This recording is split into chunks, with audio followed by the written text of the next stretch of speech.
Hi hello नमस्कार. Veeru mamma and डॅडाज ब्लॉगमध्ये तुमचं सर्वांचं मनापासून स्वागत आहे. कशा आहात सर्वजण? आय होप तुम्ही सर्वजण छानच असाल.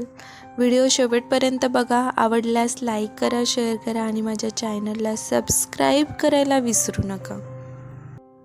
आय होप तुम्ही माझा लास्ट व्हिडिओ बघितलाच असेल. तर तो व्हिडिओ होता माझा शॉपिंगचा. शॉपिंग कशासाठी केली तर शॉपिंग आम्ही माझ्या मिस्टरांना अमेरिकेला जायचं होतं, त्यासाठी आम्ही शॉपिंग केली आणि शॉपिंग होती ती 7 महिन्यांसाठी. म्हणजे माझे मिस्टर 7 महिन्यांसाठी अमेरिकेला चाललेले आहेत आणि तो व्हिडिओ मी बनवताना खूप वाईट वाटलं. आणि तर व्हिडिओ बनवताना अक्षरशः व्हिडिओ बनवायची सुद्धा इच्छा नव्हती, बट तुमच्यापर्यंत मला ह्या सर्व गोष्टी शेअर करायच्या होत्या, त्यासाठी मी हा ब्लॉग बनवलेला आहे आणि ब्लॉग शेवटपर्यंत नक्की बघा. तर इथे चाललेली होती माझी पॅकिंग, यांची बॅग पॅकिंगचं काम चालू होतं.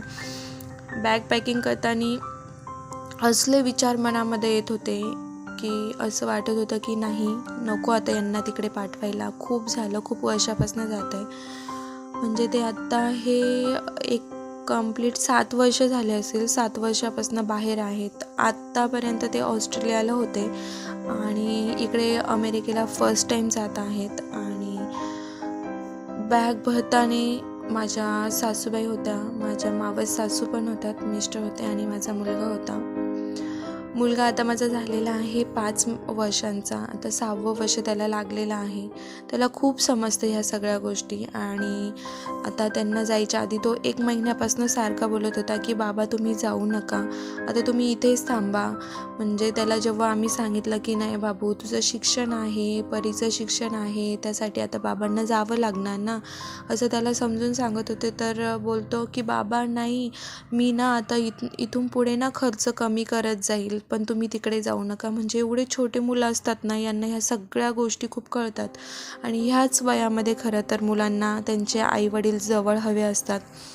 पण आपल्या मिस्टरांचा माझा जॉबच असा आहे, त्यासाठी त्यांना जावंच लागतं आणि मग मुलांना खूप समजून घ्यावं लागतं. आणि ह्या सगळ्या गोष्टी तर मलाच हँडल कराव्या लागतात, कारण मला त्यांचे बाबा पण बनायचं असतं आणि मला त्यांचं आई पण बनायची असते. म्हणजे मला आईचं पण प्रेम द्यायचं असतं आणि बाबांचं पण प्रेम द्यायचं असतं. तर ह्या सगळ्या गोष्टी मला मॅनेज करून घ्याव्या लागतात. खूप सांभाळावं लागतं ह्या मुलांना आणि मुलांचं मन कुठे दुखू नये, ह्या खूप छोट्या गोष्टी बघाव्या लागतात आणि त्या मी करते. कारण मला सवय झाली आहे. म्हणजे माझ्या लग्नाच्या 1 वर्षापासून हे बाहेर असतात आणि गेले तर ते 6 महिने, 7 किंवा 8 महिन्यांसाठी सुद्धा बाहेर असतात. आणि त्यानंतर आले की सुट्टी त्यांना जास्त नसतेच. आले तर 1.5 महिना जास्तीत जास्त त्यांना सुट्टी असते. आणि एवढ्या वेळेमध्ये म्हणजे मुलं ते त्यांच्या बाबांसोबत टाईम स्पेंड करत असतात. बाकी वेळ ते सर्व माझ्यासोबतच असतात. आणि त्यांना आल्यानंतर असं होतं की आम्ही बाबांसोबत काय करू. म्हणजे परी तर खूप छोटी आहे, परीला अजून एवढं नाही समजत. ती आत्ता 10 महिन्याची झालेली आहे आणि माझा वीर 5 वर्षाचा झाला आहे, त्यामुळे त्याला सर्व समजतं. टाईम निघून जातो, वेळेनुसार सर्व काही ठीक होतं. त्यामुळे आत्ता जे आहे ते मी मुलांना समजून घेते आणि मिस्टरांनाही समजून घेते, कारण त्यांना तिकडे गेल्यानंतर खूप आठवण येते मुलांची. आणि साहजिक आहे आठवण येणं, कारण एवढे आता म्हणजे ऑस्ट्रेलियाचा जॉब सोडल्यानंतर ते कंटिन्यू 8 महिने आमच्याजवळ होते. तेव्हा ते जेव्हा रिटर्न आले त्यावेळेस माझी परी फक्त 15 दिवसांची होती आणि आता जात आहे तर माझी परी 9 महिन्याची कंप्लीट झालेली आहे. आणि त्यांना असं निघताना अजिबात वाटत नव्हतं की मी जावं म्हणून. आणि तुम्हाला ते जातानाचे क्षण मी कॅप्चर नाही केले, कारण म्हणजे त्या अवस्थेत मी नव्हतीच की मी हे कॅप्चर करावं आणि तुमच्यापर्यंत शेअर करावं. त्याच्यामध्ये त्या कंडिशनमध्ये मी नव्हतीच, मग मी ते काही शूट केलं नाही. आणि वीर इतका समजदार झालेला आहे ना की तो आधी रडत होता की बाबा नाही जायचं. म्हणजे आम्ही 1 महिना आधी ना त्याला असं स्ट्रॉंग करण्याचा प्रयत्न करत होतो की असं अचानक नको त्याला कळायला की बाबा जाणार आहे म्हणून. मग मुलं कशी असतात, छोटे असतात, त्यांचं मन खूप नाजूक असतं आणि त्यांना असं वाटतं. म्हणजे एक एकदमच असं त्यांना काही सांगितलं ना की मग ते त्यांच्या मनावर असं रुजलं जातं. म्हणून मी आधीच त्याला म्हणजे असं सांगत होते की नाही वीर, आपले बाबा जाणार आहेत आणि बाबा 2-3 दिवसांनी जाणार आहेत असं सांगायची. अक्षरशः त्याच्या डोळ्यातनं ना अशा आपोआप धारा चालायच्या की बाबा नका ना जाऊ, असा मूड त्याचा पूर्ण चेंज होऊन जायचा. आणि त्याच्याकडे बघून आम्हा दोघांना एवढं वाईट वाटायचं ना. बट मग आम्हाला दुसरा काही पर्याय नव्हता, त्याला सांगणं आम्हाला गरजेचंच होतं. त्यामुळे 1 महिना आधीपासूनच मी त्याला सांगत होते की वीर बाबा जाणार आहेत हां, बाबा जाणार आहेत असं. आणि मग जाताना एवढा त्रास नाही दिला त्याने. ज्या दिवशी जायचं त्यांना त्या दिवशी तुम्ही पुढे बघालच व्हिडिओमध्ये तुम्हाला दिसेलच, जायच्या दिवशी तो अक्षरशः म्हणजे पहाटे ते 5 वाजता माझे मिस्टर इथनं निघाले. आणि निघताना त्याला मी सांगितलं की वीर उठ, हे बघ बाबा चाललेत म्हणून. आणि त्यांनी हे ऐकल्यानंतर तो झोपलेला होता ना की असा डोळे त्याने लगेच ओपन केले आणि ना कुणाकडेच नाही बघितलं त्याने. आणि त्याच्या डोळ्यातनं ना अशा अश्रू चालू झाले आणि तो ब्लँकेट घेऊनच रडत होता. आणि मग मी त्याला बघितलं, म्हटलं काय झालं वीर? तर मग तो म्हणजे आवाज काढून रडायला लागला. आणि मग ते बघून मला पण काही कंट्रोल झाला नाही, पण मी त्याच्यासमोर नाही रडली, मी कंट्रोल केलं. आणि मिस्टरांनी पण खूप समजून सांगितलं त्याला, वीरू असं नाही करायचं, मी गेल्यानंतर तूच घरात मोठा आहे ना, मग तू आईची काळजी घ्यायची, आपल्या परीची काळजी घ्यायची बाळा, असं समजून सांगितलं त्याला खूप सारं. आणि मग तो नंतर कुठेतरी शांत, म्हणजे लगेच तर शांत नाही झाला, कंटिन्यू अर्धा ते पाऊण तास तो रडत होता. मग नंतर निघताना जेव्हा त्याचे बाबा बाहेर गेले, शूज घालत होते, त्यावेळेस हळूच बाबांच्या कानामध्ये म्हणतो, म्हणजे ते ऐकून अक्षरशः म्हणजे मला नंतर सांगितलं यांनी व्हिडिओ कॉलवरती, तो म्हणतो बाबा, म्हणजे कानात सांगतोय की बाबा तुम्ही दुनियाचे बेस्ट बाबा आहात आणि माझे बाबा माझ्यासाठी खूप बेस्ट आहे, म्हणजे तो असा बोलला ना. आणि तुम्ही काळजी नका करू बाबा, मम्माची आणि परीची काळजी मी घेतो, तुम्ही जा, तुम्ही काळजी नका करू, असं बोलल्यानंतर अक्षरशः ना तुम्हाला सांगू कसं मला ते कळत नाही, अक्षरशः त्याच्या पप्पांच्या डोळ्यातनं पाणी आलं आणि बोलले की दादा तू खरंच खूप खूप मोठा झाला आहे, असं बोलले त्याला. आणि जाताना त्याने असं प्रेमात बाय बाय केलं बाबांना. आणि मग गेल्यानंतर मग मी थोडंसं रूममध्ये आल्यानंतर तो पुन्हा झोपला. आणि झोपल्यानंतर तर अक्षरशः एवढा रडायला लागला, एवढा रडायला, म्हणजे त्यांच्यासमोर नाही रडला जाताने आणि आतमध्ये आल्यावर रडला. मग मी त्याला समजून सांगितलं, बाळा आता रडू नको, मग बाबा लवकर येणार आहेत, मग किती दिवसांनी येणार आहे विचारत होता. तर सांगितलं मी त्याला की बाबा आपले 10 डेजमध्ये रिटर्न येत आहे. मग खूप खुश झाला. आणि मग जाताना बाबांना सांगतो, बाबा माझ्यासाठी हे घेऊन या, बाबा माझ्यासाठी ते घेऊन या. मग त्याला थोडंसं असं बोलले ना की बाबा हो बाळा, मी तुझ्यासाठी सर्व काही घेऊन येईल. मग तेव्हा तो कुठेतरी शांत झाला. आणि आता आम्ही तेच सांगत असतो, म्हणजे मी त्याला सांगत असते, वीर आता बाबा फक्त 6 डेजनेच येणार, आता बाबांचे फक्त 5 डेज राहिले, तसं त्याला सांगते. मग तो कसा एकदम रिलॅक्स होतो आणि वा माझे बाबा येणार, माझे बाबा माझ्यासाठी हे घेऊन येणार, परीसाठी हे घेऊन येणार, म्हणजे त्याचं असं त्या नादामध्ये राहून जातो आणि त्याला करमतं मग घरामध्ये. आणि व्हिडिओ कॉल तर यांचे कंटिन्यू चालू असतात, त्यामुळे त्याला करमून जातं आणि काय बोलावं कळत नाही आहे पुढे.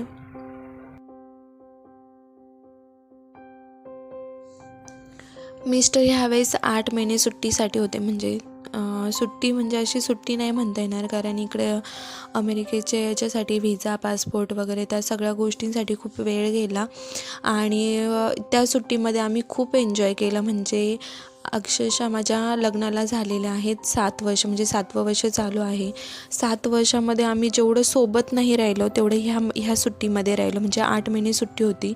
तर खूप एन्जॉय केलं ह्या सुट्टीमध्ये, म्हणजे बाहेर जाणं, मूवीला जाणं, बाळांना घेऊन कुठेतरी बाहेर फिरणं, सगळ्या गोष्टी खूप एन्जॉय केल्या. आणि माझी परी खूप छोटी होती, 15 दिवसांची, आणि तिच्या बाबांनी खूप सांभाळलं तिला, म्हणजे खूपच कंटिन्यू तिच्या बाबांजवळच ती असायची. आणि मी सगळ्यांना एवढंच सांगू शकते की जर आपले म्हणजे जेव्हा आपले मिस्टर वगैरे बाहेर असतात जॉबला, त्यावेळेस फॅमिलीसोबत असेल तर चांगलं, म्हणजे त्या फॅमिलीसोबत राहणं खूप खूप गरजेचं असतं. पण असं एकटं राहणं खूप डिफिकल्ट आहे. म्हणजे सगळ्याच गोष्टी हँडल कराव्या लागतात. मुलांना बघायला लागतं, घर सांभाळायला लागतं, बाहेर काय असेल त्या गोष्टी बघायला लागतात. मुलं आजारी पडले की त्यांचं सगळं म्हणजे एकटीवरच जबाबदारी येते. म्हणजे हॉस्पिटलमध्ये घेऊन जाणं असेल, त्यांची काळजी घेणं असेल, त्यांना वेळेवर खाणं वगैरे देणं असेल, म्हणजे सगळ्याच गोष्टी येतात त्याच्यामध्ये. त्या सगळ्या गोष्टी एकट्यालाच हँडल कराव्या लागतात. त्यामुळे मला असं वाटतं की जेव्हा आपण लग्न करतो त्यावेळेस फॅमिलीसोबत असणं खूप इम्पॉर्टंट आहे. फॅमिलीसोबत असाल तर तिथे लग्न केलं पाहिजे असं मला वाटतं.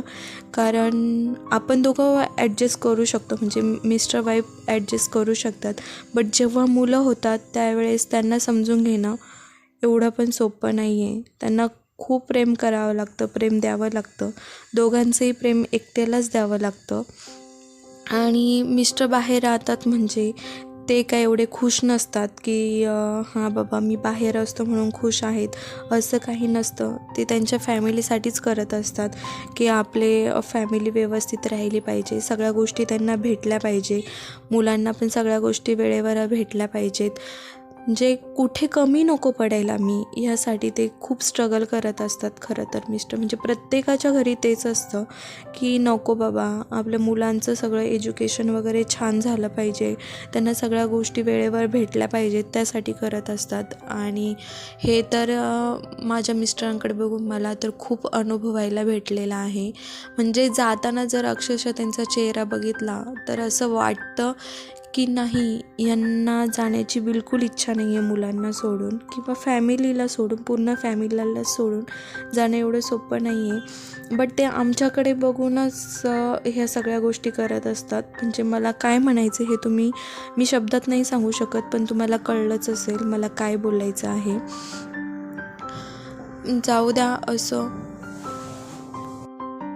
इथे माझ्या मावस सासूंसोबत मी गप्पा मारत होते. म्हणजे मी त्यांना असं सांगत होते की नेक्स्ट टाईम जेव्हा माझे मिस्टर ऑस्ट्रेलियाला चालले होते त्यावेळेस त्यांच्या 2 बॅग होत्या मोठ्या आणि एक छोटी बॅग होती. तर वजन एवढं झालेलं ना त्या बॅगेचं, काहीतरी 40 किलो अलाउड असतं आणि त्यांच्या बॅगेचं वजनच 48 किलो झालेलं. आणि इथे तर वजन काटा पण नव्हता की आपण वजन करूया. म्हणजे आम्ही गावी गेलो आणि तिथे गेल्यानंतर बॅगेचं वजन करून बघतोय. गावात नेऊन आम्ही बॅगेचं वजन केलं तर बॅगेचं वजनच बसलं 48 किलो. आणि त्यात कमी काय करायचं हा खूप मोठा प्रश्न होता. कारण 7 महिन्यांसाठी ते जात आहे आणि जेवणाची तिकडे बघायला गेलं तर खूपच हाल, खूप डेंजर आहे. आणि म्हणून मी त्यांना काय करायची, खाण्याच्या वस्तू त्यात जास्त द्यायचे. आणि त्यांना मॅगी आवडते. म्हणजे मॅगी आवडते असं काही नाही आहे, बट पोट भरण्यासाठी आपण म्हणतो ना की काहीतरी पाहिजे, म्हणून मी त्यांना मॅगी जास्त द्यायची. म्हणजे एक बॅगेमध्ये जवळपास मॅगीच असायची आणि केटल द्यायची. तर जेव्हा त्यांचं बाहेर पोट नाही भरायचं त्यावेळेस ते रूमवरती येऊन मॅगी करून खायचे.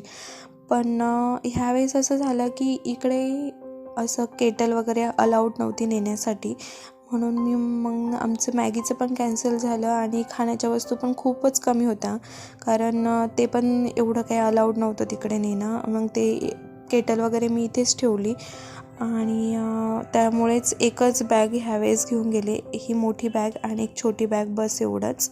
तेच मी माझ्या मावशीला सांगत होते की मागच्या वेळेस अशी हाल आमची झाली होती. अक्षरशः 8 ते 9 वेळेस आम्ही बॅग ओपन काय वस्तू काढू मला हेच कळत नसायचं. म्हणजे एक वस्तू काढायला गेलं की अरे नको, हे खातील, ते कशासाठी काढायचं, होईल नका वजनाचं, आपण दुसरं काढू. आणि मी त्यांना फक्त 2 शर्ट दिलेले आणि 2 पॅन्ट दिलेल्या मागच्या वेळी, बाकी काहीच नाही, फक्त खाण्याच्या वस्तू दिल्या होत्या. आणि ह्यावेळेस तर ते पण नाही, ह्यावेळेस खूपच कमी, तुम्ही बघू शकता खूप कमी मी खाण्याच्या वस्तू दिल्या आहेत. कपडे थोडेसे जास्त दिलेत, कारण इकडचं पूर्ण वेगळंच आहे. ऑस्ट्रेलियामध्ये चालून जायचं काही नेलं तरी, पण इकडे तसं नाही आहे. आणि इथे कपडे, त्यांचा कसा न्यू जॉब होता आणि कपडे वगैरे आम्ही इकडनंच दिले, जॉबचे कपडे, आणि वापरायचे वगैरे रेग्युलर ते पण इकडनंच दिले. त्याच्यामुळे बॅगेत कपडे जास्त आणि जे खाण्याच्या वस्तू खूप कमी होत्या.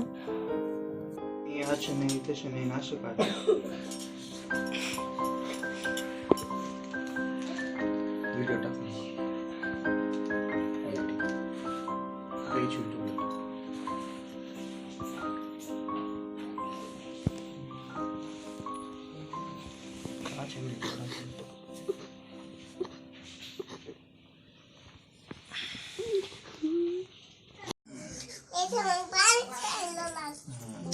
दादावर फक्त प्यार करायचं. हो अजिबात नाही. खूप प्याल करणार मी तुझ्यावर. तुला बाबांची आठवण नाही होऊन देणार बघ.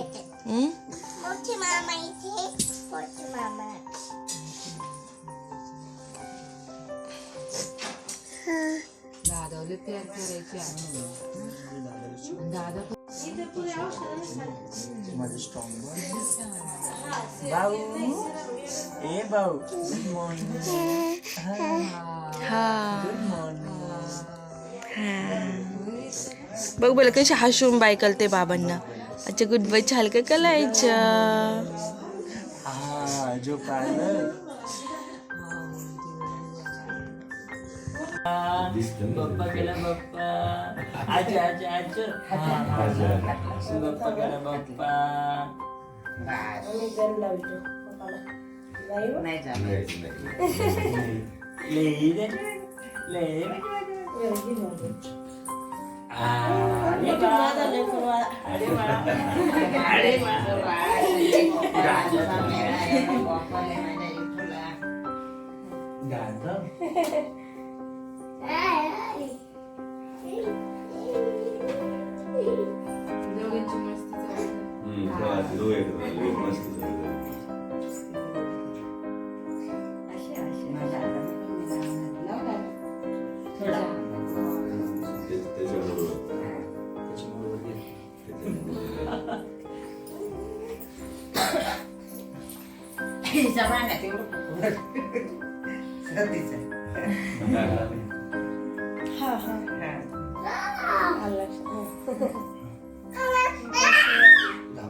गावात पैसे पाहिजे.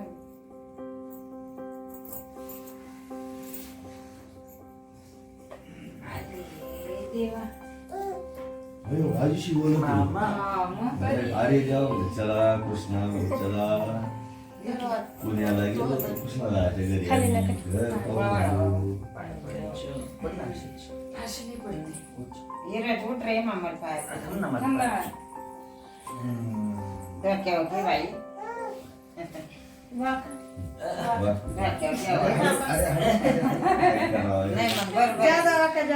काय नाही काय पुत्रांचाच आशीर्वाद पण आणि अष्टपुत्र पण. ताई तुम्ही पण बस सौभाग्यवती भवन अष्टपुत्र बसा तिथं. जाता ना त्या बाजूने बसा. किती 5 जणांची आई मोठी महिना मोठी वार नाही 5 कुटुंबामध्ये 11 लेकरं.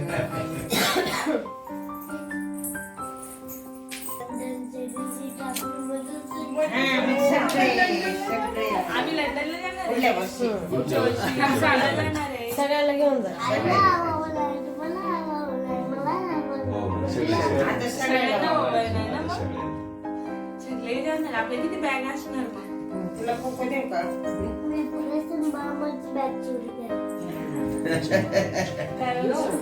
मामाची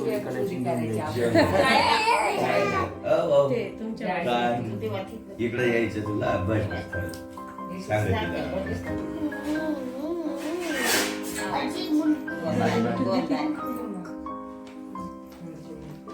लावायची आहे.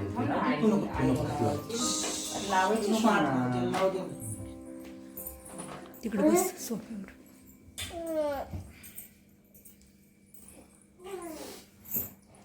इथून गोष्टी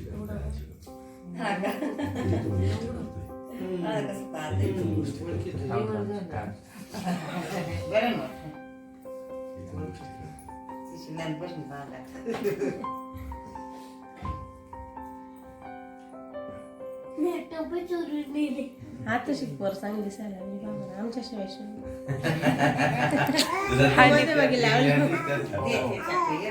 मामा आटू